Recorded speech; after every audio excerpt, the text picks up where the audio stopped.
Hey guys, welcome to the channel. So, we've been talking about cryptocurrency, a couple of specific coins, some details here and there about some other stuff going on. But, everyone keeps talking about, oh, Bitcoin's going to go down or crypto's worthless or this, that, and the other. Wall Street's going to kill it. Well, I mean, is Wall Street killing crypto? Like, can it kill crypto? Because, cryptocurrency hopefuls want to believe that Wall Street's just another eager investor, right? Ready to pump money into the growing crypto market and enjoy the same returns that retail traders have seen every time the value of cryptocurrency is skyrocketed. But that projection misses the mark in a couple ways.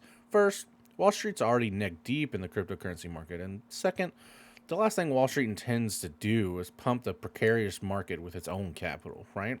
Institutional finance has had many opportunities to make money in the cryptocurrency space. But as its influence spreads, the cryptocurrency market is transforming into something new.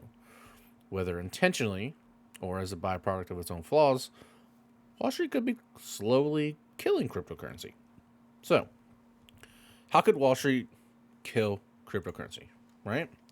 Well, the short answer is hypothecation, right? In short, this is when a firm that owns equity shares in a company signs those shares away to a lender as collateral. For example, suppose that Fund A needs, 100 million.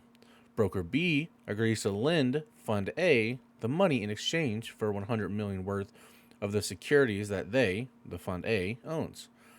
Now, this type of transaction is what's referred to as hypothecation. Rehypothecation occurs when broker B reuses the assets they got from Fund A as collateral for its own business operations. In the traditional financial world, this is easy to do for a few reasons. The first is that shares are not settled physically, right? Rather, they're written as certificates of ownership. This makes it easy to pass them along as an IOU of sorts, right? Another reason is that different accounting and tax laws allow the same asset to be attributed to different parties, as long as each party records a different amount of debt on their balance sheets. Though counterparty risk is going to increase significantly with a system like this.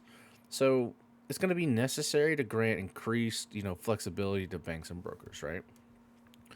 Okay, well, why does this even matter for cryptocurrency, right? Like what's the big deal? What's going on? Well, okay, I want you to consider this, right? Consider that although many major cryptocurrencies claim to rely on a hard-coded a proof of work or proof of stake system, I mean, they are actually traded on centralized exchanges. So, if a Bitcoin were to be rehypothecated 6 times as brokers and exchanges trade debt and collateral, who gets to claim custodianship in the event that it's needed? Who actually owns the cryptocurrency at the end of the day if multiple parties know the private key or if no one does? Right? So, consider that cryptocurrency enthusiasts live by this mantra, right?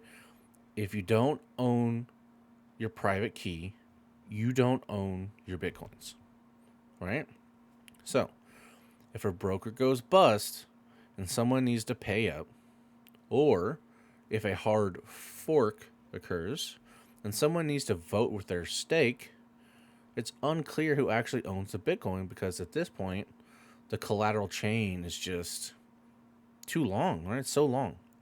So regardless, this complex model of transient ownership simply, it's not going to work when it comes to ledger-based assets because it may result in multiple parties expecting, remuneration at the same time. Now, the chance of a meltdown in this scenario could be, just devastating, right? It'd be unreal. Well, why not make Bitcoin more stable, right? How?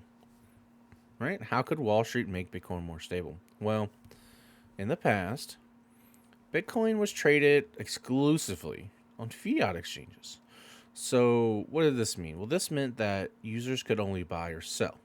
Now, there's no way to short Bitcoin, and there were no futures or derivatives based on the cryptocurrency. All purchases were settled in Bitcoin. Anyone who bought a coin effectively removed it from the market. Bitcoin's limited supply and deflationary nature made it easy for the price to rise exponentially. As more people bought and fewer people sold because they expected greater returns the longer they held onto the currency.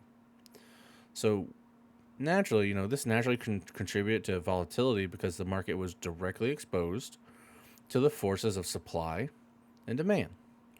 Mass fear of missing out could send Bitcoin's price, to the moon. Well, the same fear could bring it back down just as fast. Wall Street's introduction of Bitcoin futures to its own brokers and exchanges significantly reduced volatility, simply because futures allow people to speculate on Bitcoin's downside as well as its upside. This balances the market and makes it just as profitable to suppress Bitcoin as it is to pump it. Additionally, with instruments that merely mimic Bitcoin's price and aren't cryptocurrencies themselves, the supply and demand factor is less relevant. Bitcoin's spikes and swings become much less pronounced. High frequency trading bots also now populate crypto markets, which just further reduces their once impressive instability. Sophisticated bot programs like those employed by Wall Street can still be extremely profitable in low volatility environments. Volatility is part of the reason that Bitcoin is so popular and profitable for, the everyday trader, right? Your average trader. And without it, the asset really has no fundamental unique value to the masses. Okay, well, what about a Bitcoin ETF, right? Why would investors want a Bitcoin ETF? Okay, well, a Bitcoin ETF, it's going to represent the real pipe dream for crypto enthusiasts for a couple of reasons. The first one's going to be ETFs are settled in an underlying asset. And the second one's going to be they're plugged into the traditional financial market via brokers. So with an ETF, Bitcoin would become more accessible to retail investors who still don't have the patience or wherewithal to buy Bitcoin on cryptocurrency exchanges or operate a blockchain wallet. Simply put, it's the secret ingredient for mass adoption. Those bullish on a Bitcoin ETF saw a glimmer of hope in October of 2021 when trading began on the New York Stock Exchange of the ProShares Bitcoin Strategy ETF. This ETF isn't directly tied to Bitcoin and instead tracks Chicago Mercantile Exchange, right, the CME, the Bitcoin futures, right, the contracts that speculate on the future price of Bitcoin. Now, on the other hand, ETFs that are directly tied to Bitcoin from several firms have been flat out denied, including, from early Bitcoin investor, Cameron Winklevoss and Tyler Winklevoss, right? Or they have not yet received approval from the SEC. Even though there are avenues for profit in crypto, and the field has enjoyed an increase in popularity in recent years, the future of cryptocurrencies' relationship to Wall Street and the greater investing public contains many uncertainties. Okay, well, what are some takeaways from this? Well, though the popularity and value of the cryptocurrency market has risen since its inception, the future of cryptocurrency's relationship to Wall Street still, there's a lot of, it's riddled with uncertainty, right? Many hopeful crypto investors look to a Bitcoin or cryptocurrency ETF as a way to solidify crypto space in the traditional market. And of course, the cycle of hypothecation, right? One firm signs as equity shares to another as a form of collateral, then that firm signs their rights to another firm, and so on and so on and so on, right?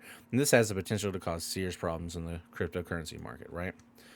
I really hope you guys got some good information out of this, right? Maybe, made you more bullish, or, maybe you want to maybe pull back, take what you want from it. I'm just hoping to provide you with good information so you can make a sound and reasonable decision for yourself, right? Remember, you need to make choices for yourself. I really hope you guys enjoyed this video. Until I see you in the next one, y'all be safe.